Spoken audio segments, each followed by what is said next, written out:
Sex und Ehe sind wie Feuer und Herd.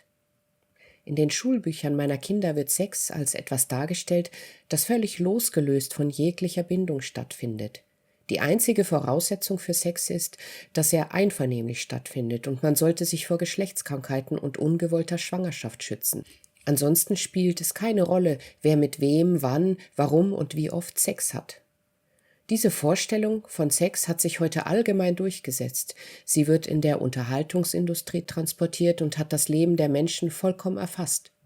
Innerhalb von nur wenigen Jahrzehnten war es möglich, eine derart grundlegende Sache fundamental umzuwerten. Das sollte aufhorchen lassen. Sex auszuleben gehört im vorherrschenden Menschenbild zur Entfaltung der Persönlichkeit. Man hat angeblich ein Recht darauf. Es ist Teil der menschlichen Freiheit. Doch schauen wir uns die Früchte dieses Menschenbildes einmal genauer an. Vor 100 Jahren war die Ehe noch eine Institution, die man nicht in Frage gestellt hat.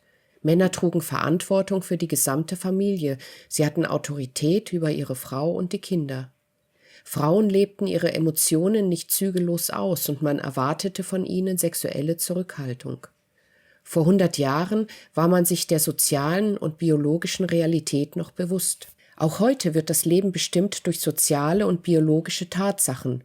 Doch man hat das vernebelt. Den Frauen wird eingeredet, dass sie tun könnten, was immer sie wollen und wann immer sie es wollen. Sie sind nun aber auf sich allein gestellt und tragen die Konsequenzen dieser Freiheit mit voller Brutalität. Die Ehe sichert eine Frau nicht mehr ab. Daher erscheint es ratsam, sich nicht mehr in jungen Jahren auf eine Ehe einzulassen, deren Erfolgsaussichten stark gesunken sind, sondern stattdessen auf Unabhängigkeit zu setzen und eine eigene Karriere anzustreben. Frauen sind heute, verstärkt durch die sozialen Medien und ihre Möglichkeiten, sexuell schon seit frühester Jugend aktiv. In der Regel ist es für Frauen nicht schwer, einen Sexualpartner zu finden. Eine durchschnittliche Frau wird heute mit 25 Jahren das Pensum an Sexualpartnern des gesamten Lebens ihrer Großmutter haushoch übertrumpfen. Ein durchschnittlicher Mann, nennen wir ihn Ulrich, hätte vor 100 Jahren eine durchschnittliche Frau, nennen wir sie Gertrud, geheiratet und mit ihr ein familiäres Leben aufgebaut. Damals hätte Ulrich sich nicht so anstrengen müssen wie heute, um eine Frau zu gewinnen, und er hätte eine feminine, anziehende, freundliche, loyale, natürliche und gesunde Frau bekommen. Die moderne Frau wird Ulrich dagegen keines Blickes würdigen, da sie in der Illusion lebt, ihn nicht zu brauchen und etwas ganz Besonderes zu sein, wie die Frauen in den Filmen und Serien und in den sozialen Medien. Heute lebt Gertrud in der Illusion, gefüttert mit Bildern der Unterhaltungs- und Werbeindustrie und getragen von den Kräften des Egos, die nun komplett freigesetzt sind. Wenn Gertrud attraktiv ist, hat sie heute Zugang zu gesellschaftlichen Kreisen, zu denen ein Mann nur Zugang hat, wenn er über viele Jahre dafür hart gearbeitet hat. Gertrud hat Zugang zu Männern, die vor 100 Jahren nie an sie herangetreten wären.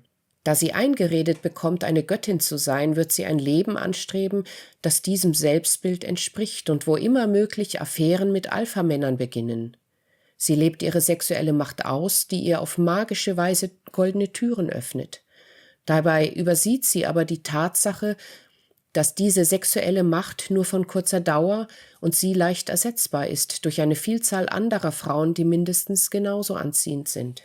Vor 100 Jahren wäre Gertrud die Frau von Ulrich gewesen und der Alphamann hätte sie nicht angerührt, weil die Ehe eine unantastbare Institution war und es noch Formen von Sittlichkeit gab. Vor 100 Jahren wäre auch die noch alleinstehende Gertrud nicht mit dem Alphamann in die Kiste gesprungen, denn das hätte ihren Wert gesenkt und ihre Aussichten auf eine gute Ehe verschlechtert. Sexuelle Aktivität einer Frau ist und bleibt etwas anderes als sexuelle Aktivität eines Mannes. Gertrud verausgabt sich also mit Alphamännern, bis sie verbraucht ist. Die Frauen rangeln sich um die begehrenswertesten Männer, daher geht Ulrich, der genauso durchschnittlich ist wie Gertrud, leer aus. Eine große Zahl junger Männer lebt heute zwangsläufig zölibatär, weil sie keinen Zugang mehr zu Frauen haben. Eine recht kleine Zahl an Männern ist dagegen sexuell aktiv mit Gertrud und all jenen Frauen, die über den Verteilungsmechanismus der Ehe eigentlich mit Ulrich, Herbert oder Thomas eine Familie gegründet hätten. Doch weil diese kleine Zahl von Männern einen Maserati und eine schicke Penthouse-Wohnung haben und Gertrud emanzipiert ist, kommen sie in den Genuss von Gertruds Intimität. In dieser Welt redet man von Gleichheit, doch mit der Abschaffung der Ehe hat man auch die Gleichheit abgeschafft, nämlich die gleichen Chancen auf Liebe. Die Ehe ist der Mechanismus, der es allen Menschen ermöglicht, eine Familie zu gründen. Doch eine Familie können nur noch jene Männer gründen, die einen Status erlangt haben, der Frauen anlockt und die genug Geld haben, um finanzielle Einbußen durch eine Frau und Kinder abzufedern. Ein Fabrikarbeiter, ein Bauarbeiter, ein Schuhverkäufer, ein Busfahrer, solche Männer passen nicht ins Selbstbild einer selbstermächtigten Göttin, obwohl sie die Gesellschaft am Laufen halten. Jene Alpha-Männer mit verführerischem Status dagegen können sich so viele Sexualpartnerinnen zulegen, wie sie wollen. Und natürlich ist es der Alpha-Mann, der jetzt die Regeln bestimmt. Was ist daran denn nun die vielgelobte Emanzipation? Ein genauerer Blick auf die sexuelle Freiheit zeigt also, es handelt sich nicht um Freiheit, sondern stattdessen hat sich die Ungleichheit nicht nur zwischen Mann und Frau, sondern zwischen allen Menschen vertieft. Viele Frauen halten sich heute für eine Göttin. Sie sind dazu angehalten, ein positives Selbstbild zu haben, selbstzentriert zu sein und sich zu überschätzen. Eine Frau, die freundlich, bescheiden, helfend und loyal ist, wird man kaum noch finden, denn das gilt als unemanzipiert. Stattdessen wird man eine Menge Frauen finden, die chaotisch sind, manipulativ, unecht, unruhig, aggressiv, bevormundend, herrisch und so weiter. Wenn man Frauen jahrzehntelang erklärt, dass sie sich selbst verwirklichen sollen, dass sie sich nicht unterdrücken lassen dürfen, dass sie mindestens so geeignet sind wie der Mann, dann können sie keine Bindung zu einem Mann aufbauen, ohne mit ihm in einen Streit um Macht zu treten. Diese jungen Frauen streben nun danach, ihre Karriereziele zu erreichen. Nebenbei leben sie sich sexuell mit wechselnden Partnern aus. Frauen, die sich auf das sexuelle Spiel einlassen, sind beschädigte Frauen. Und wenn sie es noch nicht sind, dann werden sie beschädigt sein, wenn sie mit den sexuellen Spielen fertig sind. Wenn sie über 30 sind, stellen sie fest, dass es sehr schwer ist, einen guten Ehemann zu finden. Es haben sich Altlasten, Traumata, Ängste, Fehlverhalten und Störungen angesammelt, ganz zu schweigen von Kindern aus früheren Beziehungen.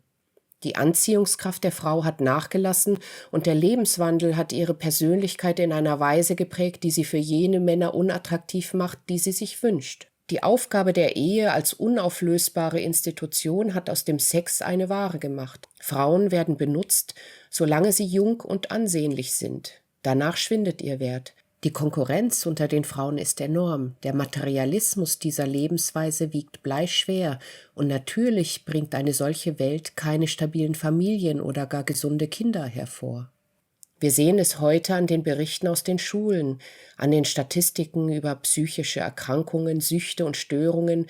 Wir sehen es an den Daten zu Eheschließungen und Scheidungen. Dennoch wird den Frauen dieses Lebensmodell weiterhin schmackhaft gemacht. Zahllose Filme und Serien zeigen beispielsweise mittelmäßige ältere Frauen, die trotz Kindern aus früheren Beziehungen die große Liebe finden. Die Emanzipation ist eine Lüge. Eine Frau hat wenige Jahre Zeit, sich an einen Mann zu binden und mit ihm eine Familie zu gründen.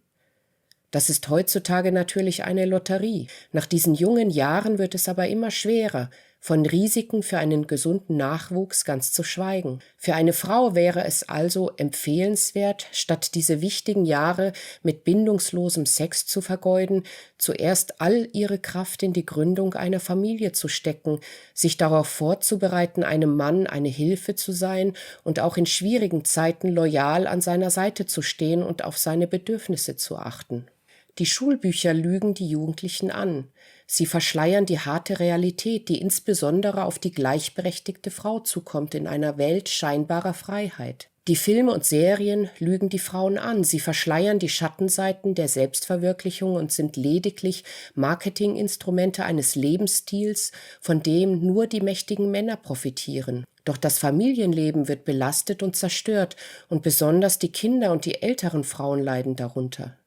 Ohne den Schutz durch die Ehe werden die Altersheime voll von Verbitterung und Einsamkeit sein. Ohne den Schutz durch die Ehe werden wir verstörte Kinder ohne Realitätssinn, ohne Erziehung, ohne Ordnung auf die Welt loslassen. Wir müssen diese Freiheit als Lüge enttarnen und uns die Ehe wieder neu erkämpfen als Bollwerk und Lebensraum echter Liebe zwischen einem Mann und einer Frau und ihren gemeinsamen Kindern.